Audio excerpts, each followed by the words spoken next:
तहरीक लब्बैक पाकिस्तान पर पाबंदी लगने का इम्कान है। मसीही खातून आसिया बीबी से मुतल्लिक तौहीन रिसालत केस में सख्त मौक़िफ़ अपनाने वाली मजहबी जमात की जानिब से 2018 के आम इंतखाबात के दौरान इंतखाबी अखराजात की तफसीलात अभी तक इलेक्शन कमीशन में जमा नहीं करवाई गई और ना ही फंडिंग के ज़राए ज़ाहिर किए गए हैं। फैज़ाबाद धरना केस के हवाले से इलेक्शन कमीशन ने गुज़श्ता हफ्ते के रोज़ अपनी रिपोर्ट सुप्रीम कोर्ट में जमा करवा दी है।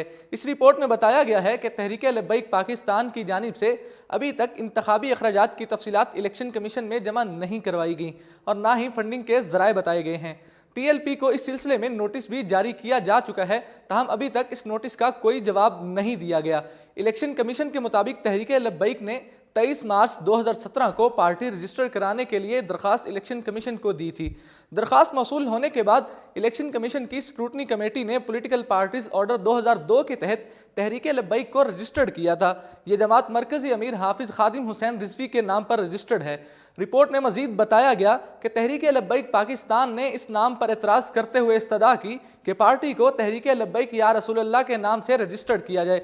रजिस्ट्रेशन के वक्त तहरीक लब्बैक ने 2000 पार्टी कारकुनों की फहरिस्त और 2 लाख रुपए फीस भी जमा करवाई। खादिम रिजवी ने इस मौके पर बयान हल्फी जमा करवाया था कि पार्टी को किसी भी गलत और गैर कानूनी जराए से फंडिंग नहीं होती। तहम इलेक्शन के इनेकाद के 60 रोज़ बाद भी तहरीक लब्बैक पाकिस्तान पार्टी फंडिंग की तफसीलात इलेक्शन कमीशन को जमा नहीं करवा सकी।